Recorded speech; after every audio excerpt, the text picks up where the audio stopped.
Okay, so we're having a look at worksheet number 25, half-life, page number 1. Have a look and see if you need any of those questions gone over. Page 2, if there's any of those questions you need gone over, questions 3 through 8.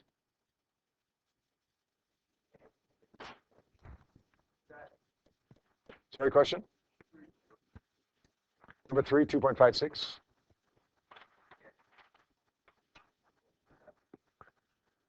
Number 5, sorry.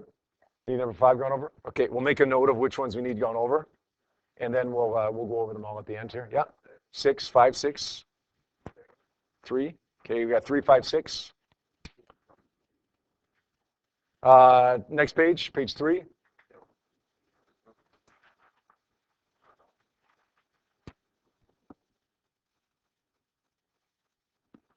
And the last page, page 4. Somebody said, what was it for C, for 12C, they got 7.5.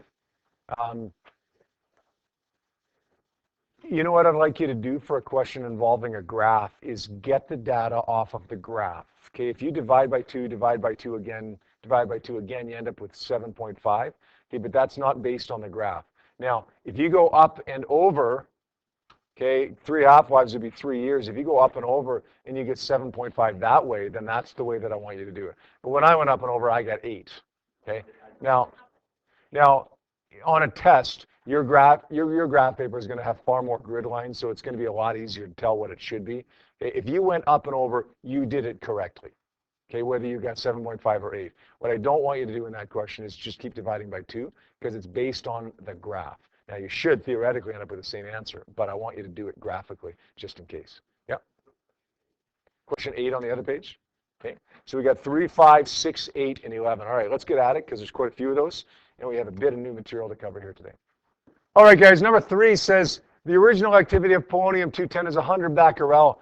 Now, a becquerel, we know from yesterday, is a decay per second, but really you don't need to know what a becquerel is to answer this question. You just need to know that it represents an amount, and they're telling us that it's the original activity of polonium-210. So whether you remember what a becquerel is or not, it doesn't really matter. We know that it's going to be N sub 0.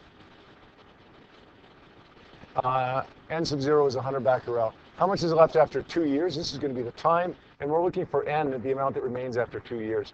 Now, I suspect maybe the problem with this question was that people didn't know the half-life of polonium-210. If you flip back to the previous page, one of the other questions had the half-life of polonium-210 in it, and I believe it was 138 days. Is that right? Okay, so we're going to say T1 half is equal to 138 days. I should have pointed that out to you when I assigned these questions, that data, you might need data from a previous question in the next question. So that's my fault. In the end, if you knew what you were doing for this question, you just didn't know that number, then okay, you're okay. You'll be in good shape there. If this is a test, obviously, you're not going to need to remember the half-life of polonium-210 or anything else. The data will be given to you probably in a page of information buried somewhere that you'll have to find, but in the end, it'll be there, right? So what are we going to do here? Find T. All right, so we're going to say N is equal to T over T1 half. T is therefore equal to N times T1 half, but we got to find a little n first. We know what T1 half is, you've got to find a little n. Now we got a couple of options for finding little n here. No, let's see here. We can find a little n by using that equation, right? We know T and we know T1 half. It's going to be 2 years divided by 100, what was it? 138 days. Let's go actually 730 days. No. Is that right? Yeah, that's right, yeah. Divided by 2, okay, which is going to be, no, what am I talking about here? 138. 138. So how many half-lives would that be? 5.28. Now, could we have converted the days to years? 2 over 365 would have given me the number of years for the time that's elapsed. It doesn't matter. You're going to get 5.28 half-lives either way. Let's use this equation now. N is equal to N sub 0, 1 half to the little n. So it's going to be 100 becquerel times a half to the 5.28. And what do we get for that again? 2.556 or 2.56 becquerel would be our final unit, right? Does that make sense? So what was the issue with that? Was it the half-life of polonium-210? Not knowing what that was? Okay, fair enough. Activity means an amount as well. It's not how many you have, but it's how many are decaying in a certain amount of time, in this case per second. Okay. The activity of carbon-14 is 20 becquerel. What was the original activity? So this is going to be N. What was the original activity? N0, if 3 half-lives have elapsed. Now, we know the half-life of carbon-14, if we go back to the sample problem that we did yesterday, it's 5,730 years. But as it turns out, we don't actually need it to solve this question. We know N is equal to N sub 0, 1/2 to the little n. We're going to solve for N0. So we're going to say N0 is equal to N over 1/2 to the little n. That's going to be equal to 20 divided by 1/2 to the 3. So 20 divided by 1/8, I think it's going to be 160. Is that right? 160? And the unit for that would be becquerel as well. Okay. 6, the activity of carbon-14 is 100 becquerel. What was the original activity? This is going to be N. We're looking for N0. 2,000 years have elapsed. This is T. We do know the half-life of carbon-14 if we go back to our sample problem, which again, that's my fault. I should have told you, go back to your previous problems, go back to your sample problem for data. Okay, it works out to be 5,730 years. That would be given to you on a test, of course. Let's find a little n. It's T over T 1/2. So it's going to be 2,000 divided by 5,730. What does that work out to be? About 0.4? 0.349? So 0.349 half-lives. We're looking for N0. So let's take that equation that we had and rearrange it the same way as we did up here. N0 is equal to N over 1/2 to the little n. So we got 100 divided by 1/2 to the 0.339. This one I'm not going to try to do in my head. What does that work out to be? You got to figure it's going to be a number that's bigger than n, right? It's bigger than 100. I don't know how much bigger, but what is it? 127? How did I know that it was going to be bigger than 100? The original amount has to be bigger than the final amount, right? Number 8, the half-life of a radioactive sample is 5 days. How would the activity of this sample after 17 days compare to the original activity? Love this question. How would the activity compare? When we compare things in Physics 30, we divide, right? We compared my age to your age 100 times in Physics 30, right? For one analogy or another, okay? When we compare, we divide. So how do we compare the activity that remains to its original? Well, let's divide them. N over N sub 0. The only problem is we don't know what either number is. If we knew what N was and N sub 0, this is an easy question. We just divide them, we get the ratio, we get the comparison. But we don't, so let's find another way. We know that N is equal to N sub 0, 1/2 to the little n. We know that little n is 17 divided by 5, okay, which gives me 3.4, I think. 3.4 half-lives. Well, let's rearrange this equation. N over N0 is equal to 1/2 to the 3.4. If we know N and N0, just divide them. If you don't, then say 1/2 to the 3.4, because that's going to give me the exact same value as N over N0 would give me. Okay, and what does that work out to be? 0.0947. So you could say it would compare as 0.0947 to 1, or you could say it's 9.47% of the amount of the initial amount. Okay. How that would be expressed, you'd see it as a multiple choice question, right? Okay, you'd see how they wanted it expressed there. Yep. Mm-hmm.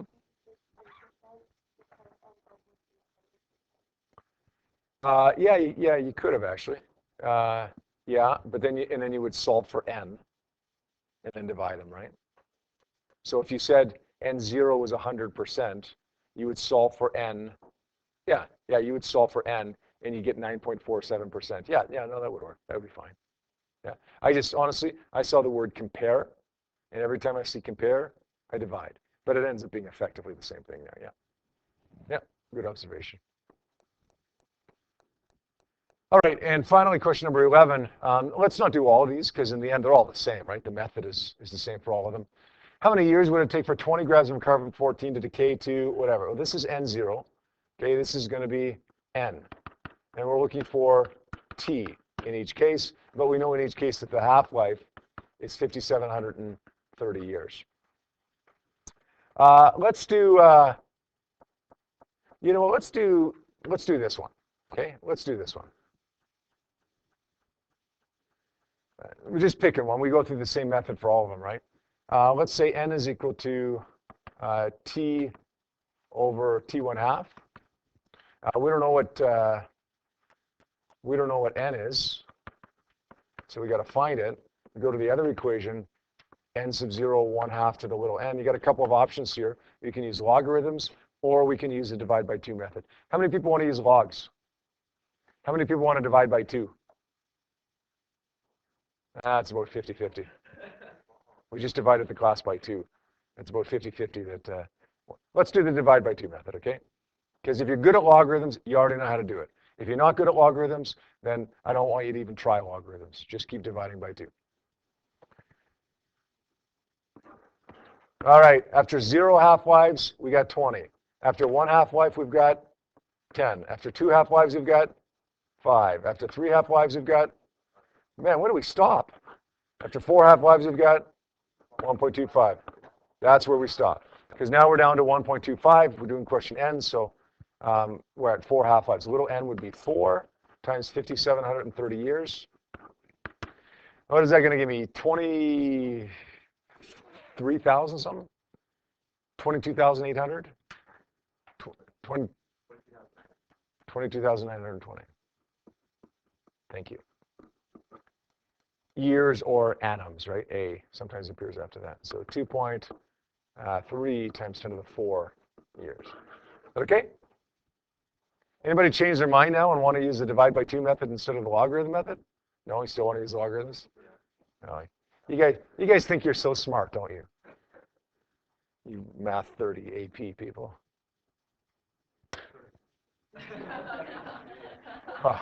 Wow. That was pretty good, actually. All right, we took a quick look at nuclear fission yesterday. Today we're going to spend a few minutes going over nuclear fission and nuclear fusion. Nuclear fission, if you remember from yesterday, is that process whereby one heavy nucleus splits up.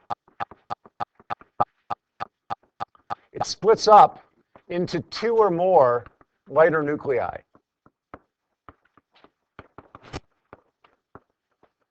Now, there's an example up on the board here right now. Uranium-235 splits up into krypton and barium. There's some neutrons there. There's some energy there. It's a little bit confusing, to be honest, when you look at this reaction.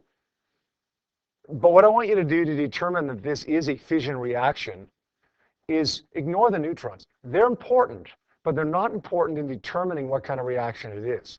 A neutron plus something heavy forms something lighter plus more neutrons. So one heavy thing is splitting up into 2 or more lighter things. Now, there's lots of different examples that I could have given you. You don't need to remember any of them. You just need to be able to pick one out if given 4 different reactions. You have to be able to identify which one is a fission reaction. And it shouldn't be that hard, because you've always got a neutron being fired at something, and then that something splits up into a couple of smaller somethings, plus some extra neutrons. Why do we have 3 neutrons produced here? Where do those come from? I mean, we know what we use them for. Okay, we talked about that chain reaction a little bit yesterday. We'll address that again here today. But where do they come from? On the left-hand side, 1 neutron plus 235 gives me 236 and 92. On the right-hand side, what do I got here? 92 plus 141 is 233. 92? Well, we're missing something. We're not missing any protons. What are we missing? 3 neutrons. So let's add 3 neutrons to it, right? And then, of course, plus the energy that comes out of it as well. 200 mega electron volts. We said yesterday that's about enough energy to move a speck of dust. Now, that doesn't seem like a lot of energy, but when you're talking about a single reaction, a single nucleus splitting up, the energy to move a speck of dust actually starts seeming a lot more significant, right? It's way more than you get out of a chemical reaction. Obviously, that's not enough to provide electricity to a city. That's not enough to create an explosion that would blow up a large portion of a city. So if you're talking about a nuclear power plant or a nuclear bomb, how do we get enough energy to move a lot of specks of dust, to move that many specks of dust? Well, we have to have what's called a chain reaction. The chain reaction is when the products of one reaction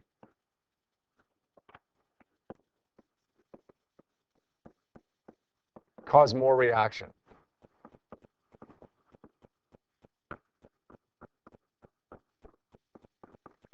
Now, it's not the krypton and barium or whatever it is that comes from the splitting of the uranium-235, in this case, krypton and barium, that cause more reactions to take place. Rather, it's the neutrons that cause more reactions to take place. Okay, a neutron has to be absorbed by uranium-235. It does actually become, for a brief moment in time, uranium-236, which then decays into sometimes krypton and barium, sometimes other things, plus these extra neutrons. These neutrons can be potentially absorbed by more uranium-235. So we can potentially get 3 more reactions taking place from the products of the one reaction. And that can potentially give us 9 more reactions, which can potentially give me 27 more reactions, and so on, and so on, and so on. You can see that within a very, very short period of time, the amount of specks of dust that get moved grows exponentially, or the amount of 200 mega electron volts of energy that get produced grows exponentially. And that provides us with enough energy to provide electricity to a city, or to blow up a large portion of a city, as happened in 1945. All right. Do these neutrons always get absorbed by the uranium-235? No, not at all. Okay. It has to be designed in a special way. This was a model of the bomb that was dropped on Hiroshima in 1945. Okay. The design of this bomb allowed these neutrons to be absorbed by the uranium-235 for a little while. Okay, we mentioned this yesterday. It was about, I can't remember the exact numbers, but somewhere around 50 kilograms of uranium that was used in that bomb. It doesn't actually take up very much space because uranium is pretty dense, right? So it doesn't take up a lot of space. We said only about 2 kilograms of uranium actually exploded. Okay? Although there's varying estimates on that, but somewhere in that range of 2 kilograms actually exploded. Why did only 2 kilograms explode? Well, because after this happened so many times within a fraction of a second, these neutrons that kept being produced couldn't be absorbed by the uranium-235 because the bomb had blew itself apart. Okay? It doesn't just happen, oh, you got a uranium over here, you got a neutron over here, they'll automatically just do their thing. Okay? They have to be in proximity to each other so that it will be absorbed. If they're not in close enough proximity, then it's not going to be absorbed and the reaction stops. So after a couple kilograms, the reaction stopped. Okay, it was done. But the damage was done. The explosion was massive, and you were left with a huge amount of radioactive material that contaminated Hiroshima. Mass defect. What's that term? That's a new one. The mass defect is the missing mass. We'll define this in a second way on Monday. But for now, we're going to call it the missing mass. The difference in mass between the daughter nuclei, or if you want to call it the products, and the parent nuclei, which maybe you want to call the reactants if you're still thinking chemistry. We lose mass. Mass disappears. It's gone. Mass is destroyed. The law of conservation of mass says mass can't be destroyed. But it is. But it's not. Mass is just converted to energy by Einstein's energy mass equivalence equation. Okay, and that energy that gets released, this 200 mega electron volts, comes from that mass defect. Okay, so the bigger the mass defect, the bigger the amount of mass that's converted to energy, the more energy you have released. By the way, this bomb right here was the one that was dropped on Nagasaki in 1945. What was it, a few days later? 4 or 5 days later, I think. Sorry? Was it just a couple days? Okay. I'm not sure the exact timing on it, but that was a completely different bomb, hence the different shape. It wasn't just, hey, let's make this one fatter. It looks different, right? Let's change it up a little bit just to create some excitement. Okay, that's not what it was at all. The design of this bomb was very specific to using polonium. Okay, why didn't they use uranium again? Because they didn't have enough. Okay, uranium-235 is a naturally occurring isotope of uranium, but it's not very common. Okay, it's a very, very, very small percentage of naturally occurring uranium. So what they had to do was separate uranium-235, enrich uranium, separate uranium-235 from all the naturally occurring uranium that they had. Okay? And that's difficult. It took them about 3 years to get 50 kilograms of uranium to use in the first bomb, and they didn't have any left. There was none left. So they had to use something different. Here's the good news. We hear, when I was growing up, okay, it was the Cold War when I was growing up, and nuclear war and terrorism, and now the thing is more terrorism than nuclear war, right? We always hear these horror stories, these scare tactics mostly by media that don't really understand things, about what if New York City there was a nuclear bomb exploded in New York City by terrorists or whatever. The probability of that happening is very, very small. Okay, very small. And the reason that it's very, very small is because if you used a uranium as your fuel, as your fissionable material, the uranium, it's easy to get uranium, but it's very difficult to get enriched uranium.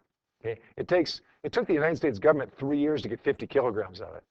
Okay, you need a nationally sponsored organization to accomplish that. I mean, that would be very, very difficult to get that fuel to do that. So what's your other option? Plutonium.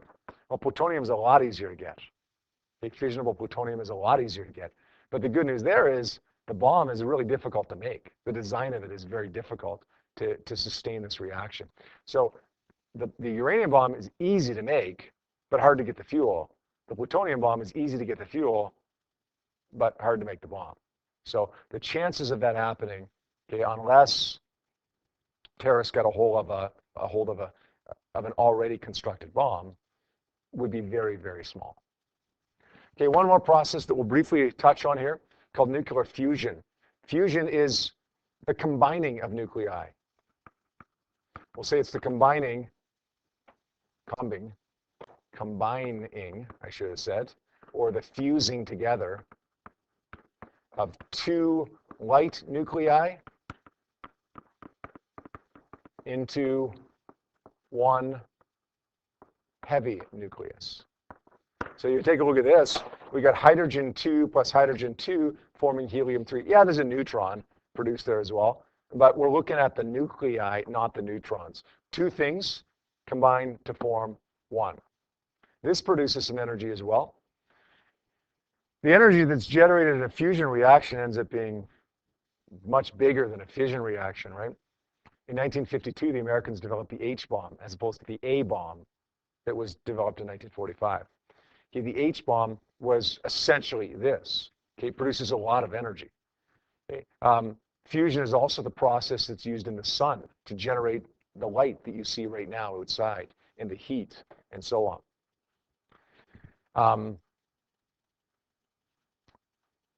Fusion is not used in power plants because we can't control it, right? Okay, we can't. In the case of the sun, it doesn't matter if it's controlled or not. In the case of a bomb, well, we don't really want to control it. In the case of nuclear power plant, you kind of want to control that. Right? You want to have it under control. This is real difficult to make happen as well. Here's the reason. Hydrogen and hydrogen are both positive. The nuclei are both positive. So what happens as they get closer and closer trying to fuse together? They repel each other. As they get closer and closer, they repel each other more and more, right? F is equal to KQ1Q2 over R squared. As R gets smaller, F gets bigger. So it's really difficult to make these two things fuse together. So what do we got to do to make them fuse together? We kind of got to seed it. We seed it with energy. We put energy into it to overcome the repulsive force. Normally that energy is in the form of heat, although it can be other things. You have to pump a lot of energy into it. Usually it's in the form of heat. The sun, right? How does it sustain itself? Well, because the sun's really hot. Okay, so the energy that's produced by the sun causes more hydrogen to fuse together. It's a chain reaction as well, but it's not the neutrons sustaining the chain reaction, it's the energy that sustains the chain reaction. Does that make sense? All right. On Monday, we'll start talking a little bit more about mass defect and about a term called binding energy. We'll learn to calculate this energy. You won't have to take my word for it that it's 200 mega electron volts of energy produced. We'll learn to calculate that energy that's produced. All right? That's it.